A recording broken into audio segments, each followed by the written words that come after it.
Today I have a big project ahead of me. I want to build an iron farm, but instead of just having a farm floating in the sky, I wanted to be inside a beautiful house. Well, once I got rid of the pillages surrounding my lay house.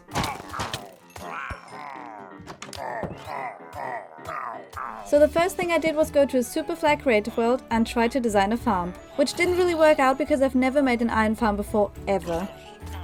I even said please to the villagers, but they didn't want to cooperate at all. So I followed a tutorial by Moretingz and made this really small and simple design. Now let's go back to the survival world and find a good location to build it. As always, I had to get a lot of dirt to terraform the land, so I traveled a bit until I found an area I won't need so I can destroy it. This is a good enough amount, right? I think I'm also going to need lots of coarse dirt later on because I use it for paths and flower beds. So I extended my trip and searched for a mega taiga. Look at this amazing biome. There's something really stunning about walking underneath those giant trees. It's like walking under coast redwood trees, the tallest trees in the world. Yes, I just went to Wikipedia to look that up. No more tree lessons, let's get some of this fine coarse dirt and some fern.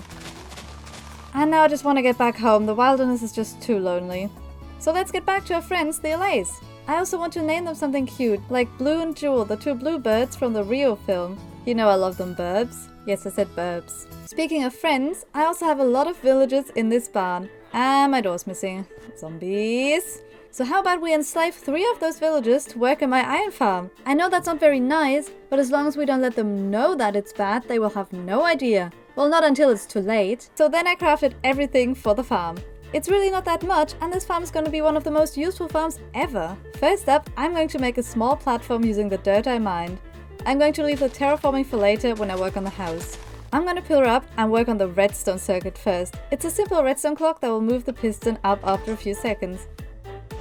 Then I'm making the villager room. These guys are going to get their own bedroom and workstations too. Now we just need to convince them to move in. And what better way to get them to do something than to invite them to a fun roller coaster ride. Come on, don't be so stubborn. This is gonna be fun! Villagers are literally the most annoying creatures in this whole game. They are so frustrating. You 3 will be the chosen ones. Don't be jealous, you guys. I have plans for you too. Now let's get this ride started. Everyone fasten their seatbelts. Just kidding, there are none. Let's go!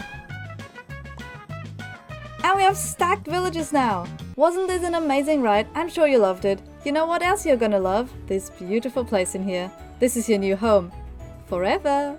Poor villagers, but I hope they can forgive me if they see how helpful they will be to me. Before I tear this down, I want to ride it myself.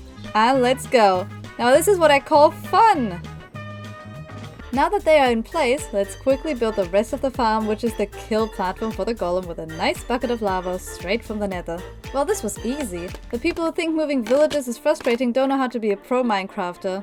Villagers are literally the most annoying creatures in this whole game. They are so frustrating. Well, anyways, there's still one essential part missing, and that's the zombie. I hope I have a name tag somewhere. Found it! Now let's wait until nightfall and then the real fun begins. Wrestling mobs while trying to catch one. Come on, little zombie, you get to groan and grumble at villagers. Now don't tell me you don't want that. Please, can you just go inside? Sorry! And there we go. Now let's just give her a name. Zoe the zombie. I kinda like that. Of course this farm needs testing. Once I flick this lever, Zoe will be pushed up and down, so the villagers see her for a second and get scared of her, which spawns a golem. I just hope I did everything right and the golems won't spawn on the ground. Look, it works! Our first iron. Let's go! So while this farm is on trial mode, and if it fails or burns something important to the villagers, let me gather some more resources for this massive house that will go on top. I've really fallen in love with the mangrove and mud blocks, so they will be a huge part of today's build again. Who's ready for some grinding? My tools aren't.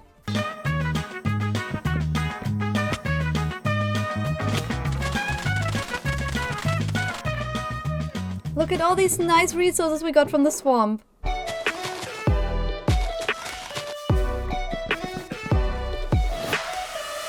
It's a vibe. Alright, now that the main resources are gathered, I just need to get some random blocks for decoration like leaves and flowers. Good that I have lots of poppies at the iron farm. I'm also going to need deepslate and copper. I mean, I know how to get deepslate, but where would be the right place to find copper? Well, good that I don't need to find out because there's lots of it in my mine entrance. Literally the only ore I didn't mine. Then I spent a few years AFKing for copper because that's how long it would take for it to oxidize outside of Minecraft. And now I have some nice green blocks, or blue. People can never decide. I also gathered all the resources in the meantime and they perfectly fit into these chests, so why don't we just get started? This area is gonna look amazing soon. First, let's finish the landscape around it though.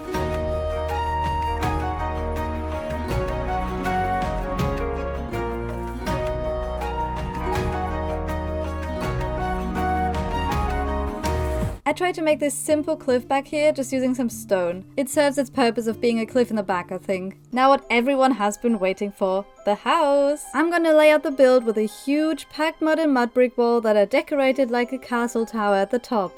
On the left it has a huge staircase and 2 small towers. I'm really loving this so far, especially the towers and the little flower pots. I also tried to make this part of the build a bit worn down by using walls and a couple large pieces of mud on the ground like it fell off.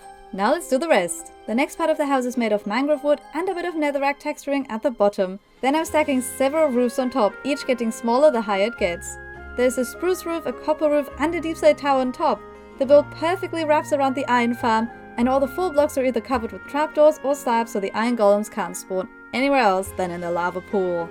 I love this build so much. Let's name it the Tower of Irony. I also need to turn the farm back on now that it's all spawn proof, and I hope the golems won't spawn anywhere in random places. Also look how much iron we have already. Those villagers have been doing a great job. And so the zombie too, of course. Now this area is looking a bit bare except for the piggy here. Hi piggy! But worry not, I have plans. And not the evil kind. The good pretty flowers and bushes kind. And I hear mobs underneath. Do I wanna know? No. No I don't. Yeah, I wanted to know. Oh no, there's a huge cave party down here and they didn't even bother to invite me. I'll show them how cool I can be. Okay, let me try this again. Okay, now I just want to get my tools back. I don't care about this stupid party. If I say please, will you despawn? No? Okay then. Party's over. Okay, let's forget this ever happened and work on the build. Let's start with a path and some greenery around the house. Building something in Minecraft is like painting a picture. You can make something unique, but it's the landscape around it that makes it really stand out. I added a flower bed here with a cute roof to protect it from the heat. The summer's kinda hot this year. And I made some custom rocks in the back. And I planted a lot of poppies to pay respect to the golems that were brutally farmed for our personal gain. Yeah, that was creepy. F in the comments, everyone. F in the comments. Now this area is missing 2 more things. First up, I want to build a small but cute gazebo over here. Looks lovely, doesn't it? It even has some grass growing on the roof. Very cute. And now I need some custom trees. And I have 2 cool friends, Blockdown and Stubbles, who let me use their awesome tree designs. I love how they are made of so many different blocks, perfect for this area. Now it's all coming together, the perfect iron farm for our base area. I got plenty of iron and a beautiful new build to look at from my starter house. I hope you like the Tower of Irony. Now watch the video you see on the screen right now and have a lovely rest of your day. Bye bye!